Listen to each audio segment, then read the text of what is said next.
Good morning, curious minds and headline hunters. Welcome to another episode of Talk, Listen, and Discuss. Today will be my final episode, at least for now, over Tamara.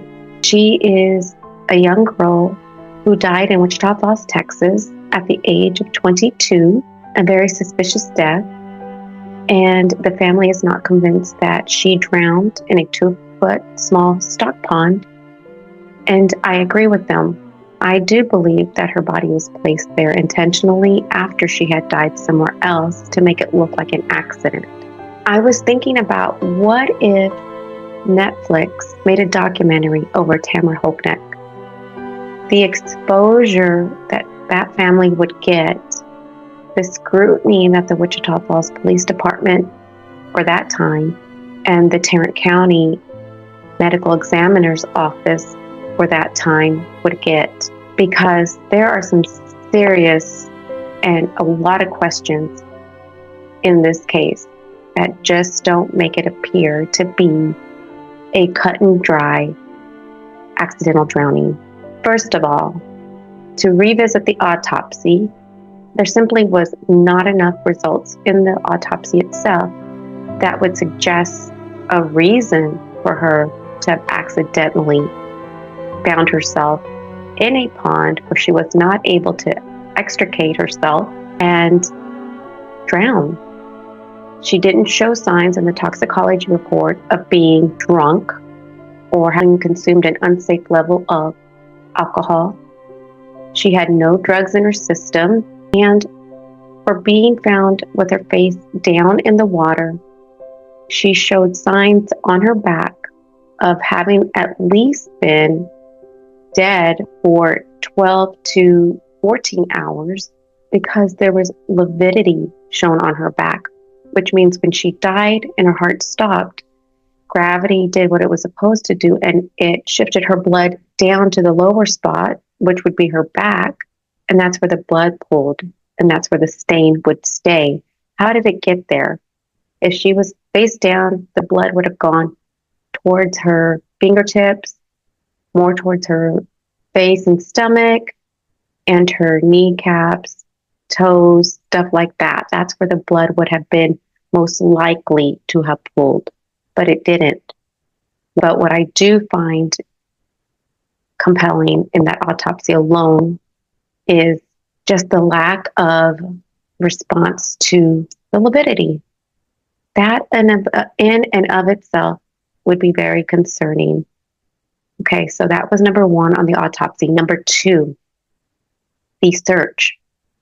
When around the pond area, they did not find very much material, and they do not find a sign of a struggle at that location, but they also couldn't find the victim, in this case, Tamara, in my opinion, the victim, her other shoe.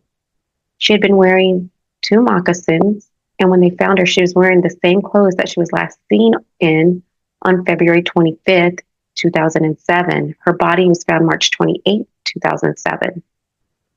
And they could not find the other shoe. Why? Why couldn't they not find the other shoe? It was such a small search area. And not only was it a small search area, but even if you try to figure out how she could have gotten there and you follow a path, wouldn't you expect, even if she had been running, for some reason wouldn't you expect to have found her shoe somewhere else? I would suspect that they would. I would expect that they would, or at least offer a good reason on why she didn't have this shoe, because her toxicology report doesn't show she was on drugs or that she had been drinking an excessive amount, if she was even drinking at all. She was found very close to where she had been staying last, which was with her friend, an elderly gentleman that was severely disabled, who she would help from time to time. And in return, he would let her stay there as she needed. By all accounts, a very wholesome and helpful relationship for both of them. And she was just found yards away from there. First of all, it was determined there's no way he could have moved her body there or placed her body there. And secondly, there was just no reason for him to do that. She was a big help to him. So somebody knew she was staying there. and placed her body there to make it look like it was an accident, and it was an accident close to where she was last seen, because it makes no sense other than that. It does not make sense on how she would accidentally drown, by all accounts, a perfectly healthy 22-year-old girl with no history of diseases, disorders, anything like that. How did she find herself in a pond of water that was only 2 feet deep, a very small stock pond, only 2 feet deep, with no signs of drugs and alcohol in her system, with no obvious signs of foul play around her? It just seems like the easiest solution was given in this case to prevent a lengthy homicide investigation. And that brings me to the next point. The Wichita Falls Police Department at that time was experiencing a lot of public pressure because of the crime rate and the lack of response to it. They also were very understaffed, like most police departments were and still are. It was the downturn of the economy. They were experiencing cuts in their budget, and they were very under-resourced, understaffed, and they also lagged in training and technology. They simply were not equipped for accidental drowning deaths, much less homicidal drowning deaths. This left a glaring gap in how they would process the scene and how they would rely heavily on a medical examiner's autopsy, which, if you saw my last video, I noted that the signatures do not match. So I'm even questioning if the chief medical examiner was the one who conducted the autopsy. And that department had been riddled in scandal even up until that point. The chief medical examiner had been caught lying on the stand by the judge in a case that included the death penalty, and he was found to have lied 11 times in just that one testimony. Then his deputy chief medical examiner had been discovered to be fudging, if you will, autopsy reports and rushing through them, and was found documenting causes and manners of death that were not consistent with the information that was around him. They also were known to have lost, including a baby's brain, some slides with brain matter, and blood, including Tamara Holtnick's blood.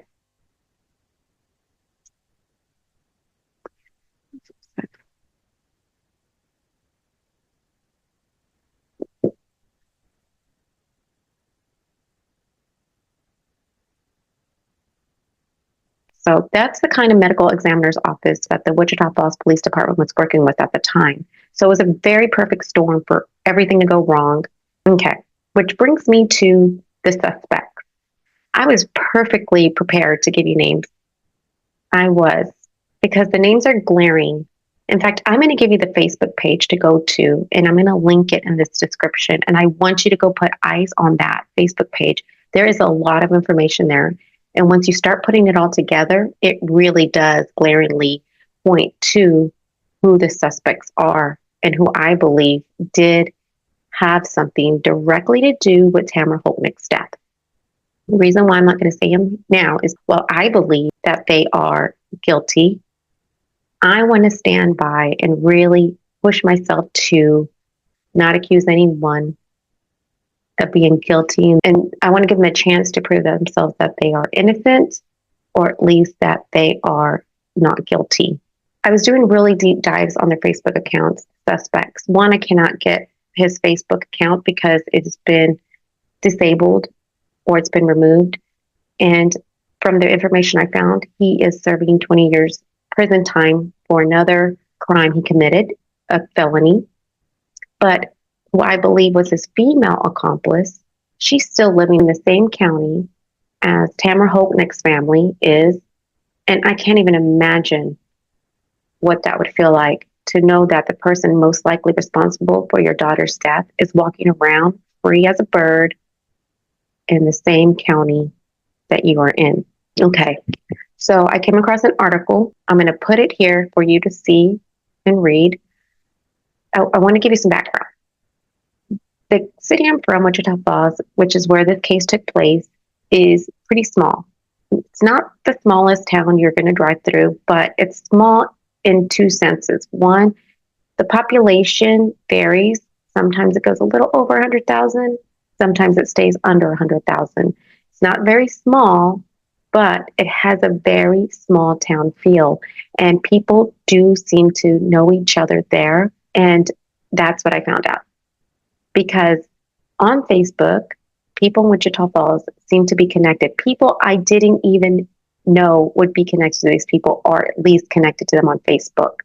People that I went to school with are connected with these people. And I thought that was crazy. And that just seems like a big conflict of interest right there for safety concerns and just for overall just concerns, maybe, yes, safety concerns.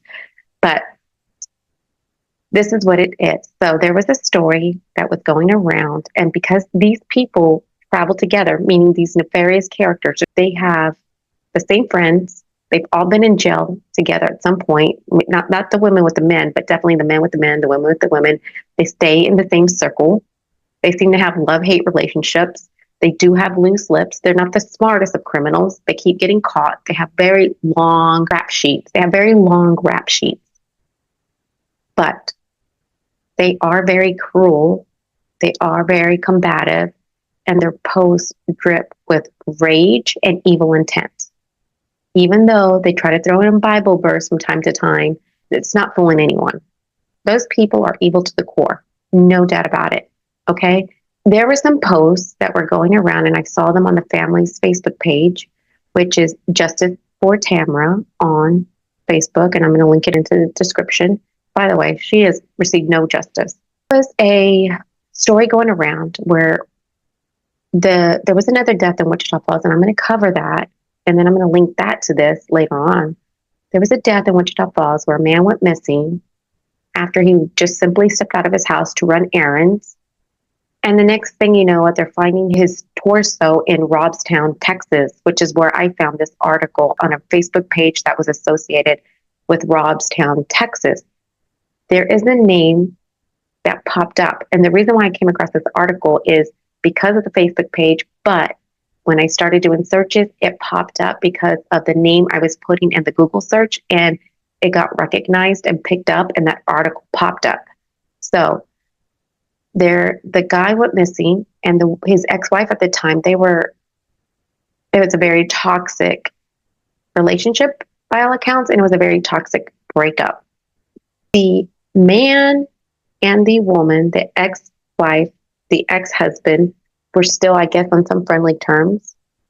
And this ex-wife of the now dead guy, who they found his torso, that's just terrible.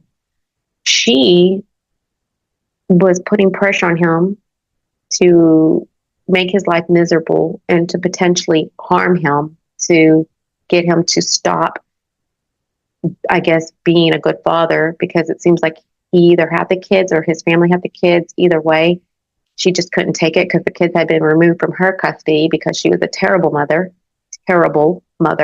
And I don't mind saying that. She was. I read the reports. But she was putting pressure on him to make his life miserable. And then he's found dead. Now, I'm not saying that this guy had anything to do with that guy's death. I'm not saying that at all.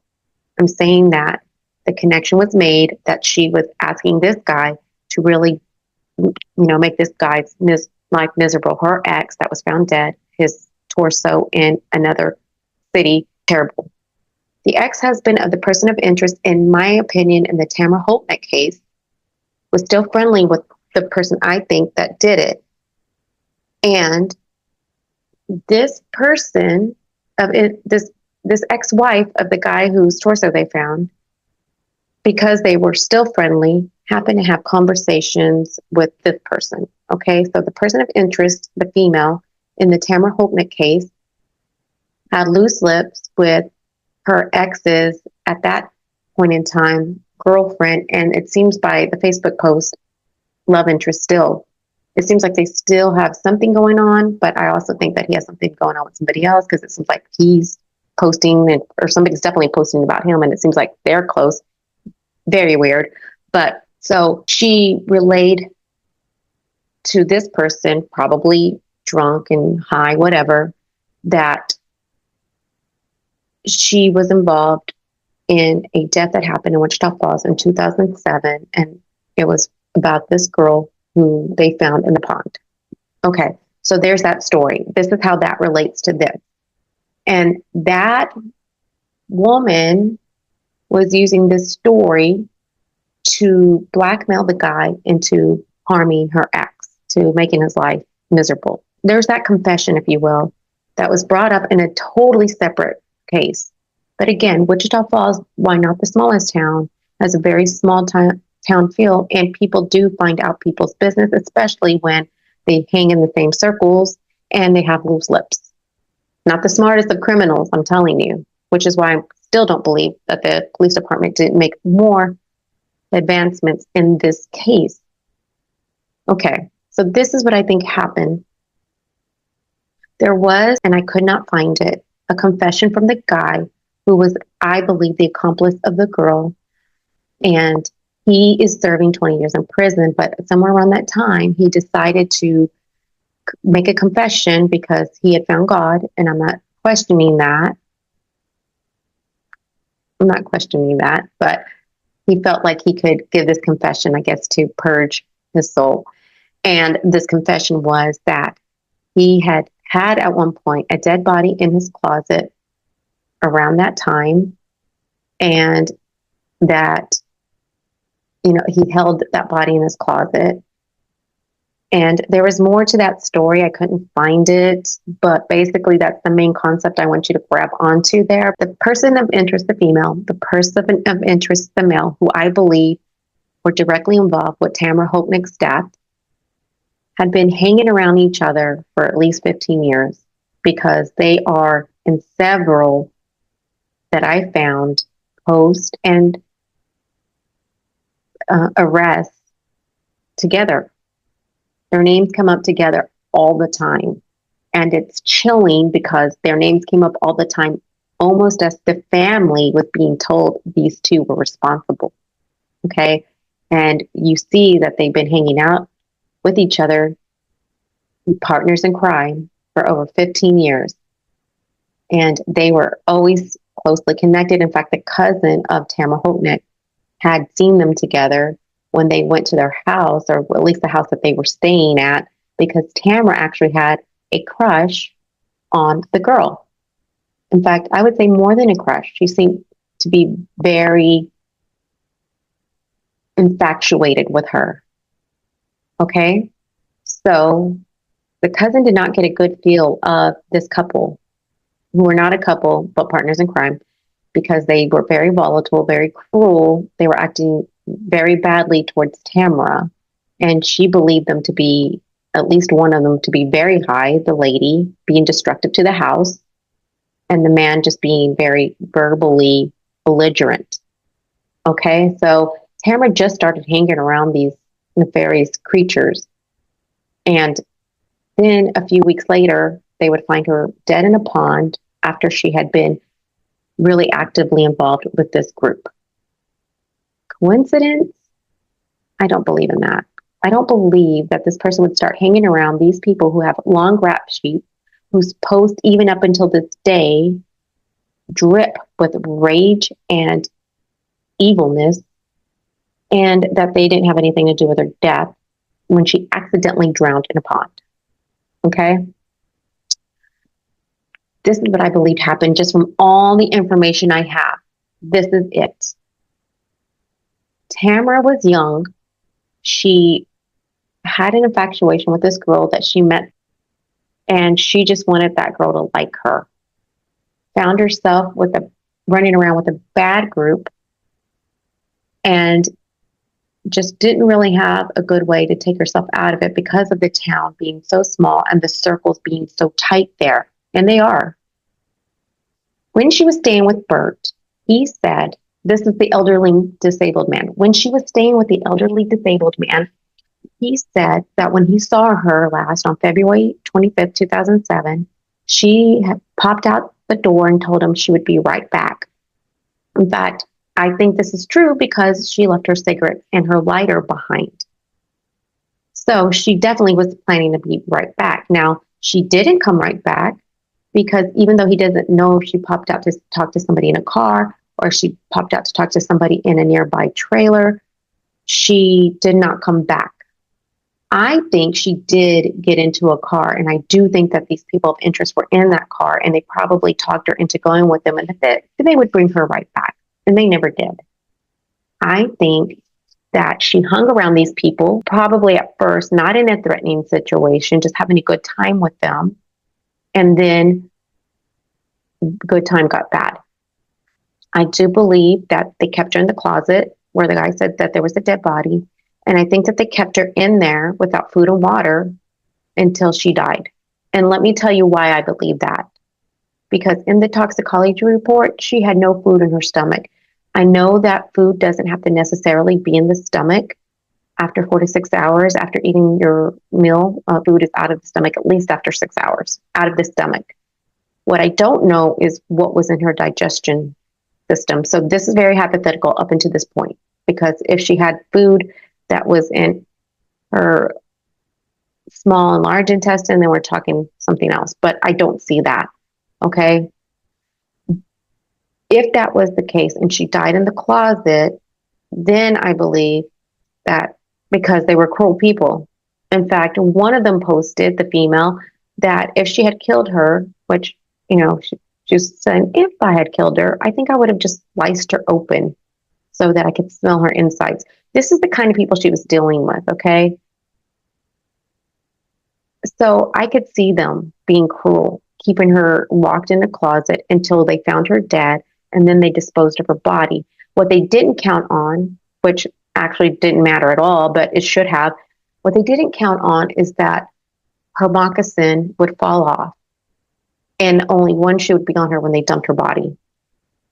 I believe when they noticed that the shoe was missing, knowing them not being the smartest of criminals, they probably threw it away, but they had enough time for that shoe to be picked up by the trash people, and it's already in the Wichita Falls landfill because they didn't find Tamara's body, I believe, until about 48 hours after she had been placed in that pond. And the reason why I believe it might have been 48 hours, maybe 72 hours, was because of the condition of her body. It wasn't the worst. It could have been because of how long, if she had been there the whole time she was missing, it would have been a lot worse, in a lot worse condition. And in drowning victims or homicidal drownings with warm temperatures, which this was in March, so Texas doesn't get that cold, but it would have been cool enough that it would be able to sustain some of the elements. I do believe that they kept her in the closet and that she died there, and they transferred her body to the pond, and they weren't able to find the other moccasin because I do believe that moccasin either was in the car still, in the house, in the closet, and they didn't find out until later, the two that I believe were responsible for her death.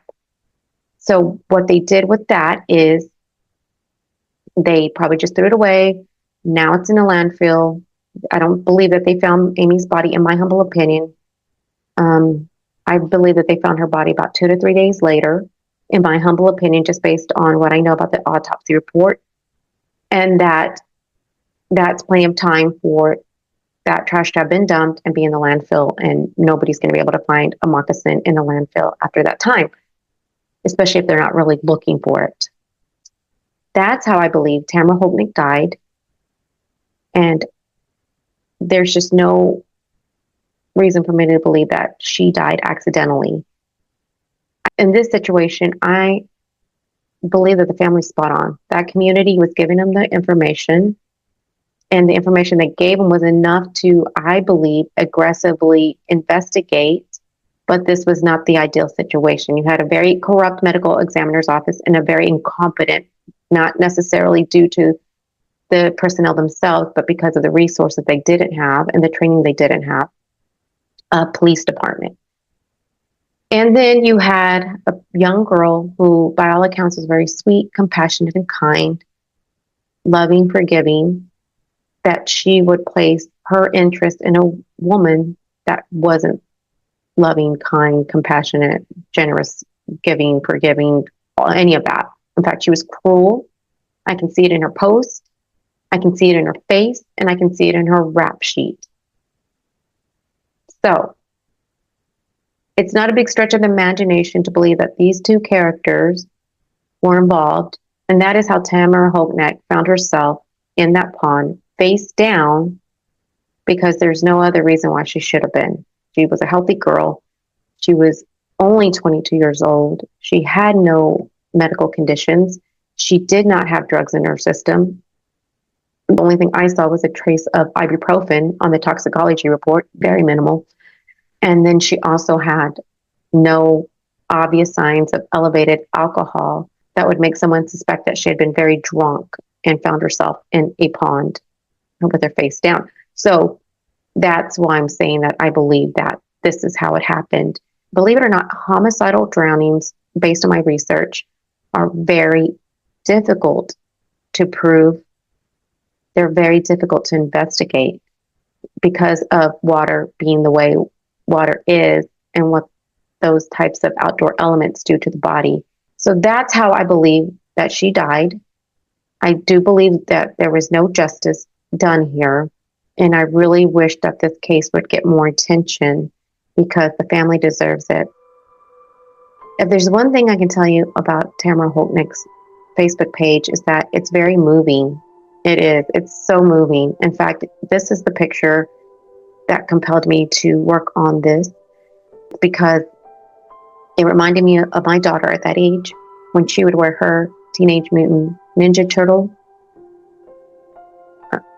PJs, clothes, costumes, and it broke my heart because mother to mother, that's what you remember. You remember your babies, and then I would imagine you would feel just as heartache that they're not only taken away from you, but you couldn't be there to help them. I couldn't even imagine that. So I wanted to close this out with some photos that the family shared on their site, along with some words that they shared about her, and for us to remember that this isn't just a case to them, this was a loved one, and it still is a loved one. Thank you for watching. Take care of yourself, take care of others, and until next time, God bless you and have a great day.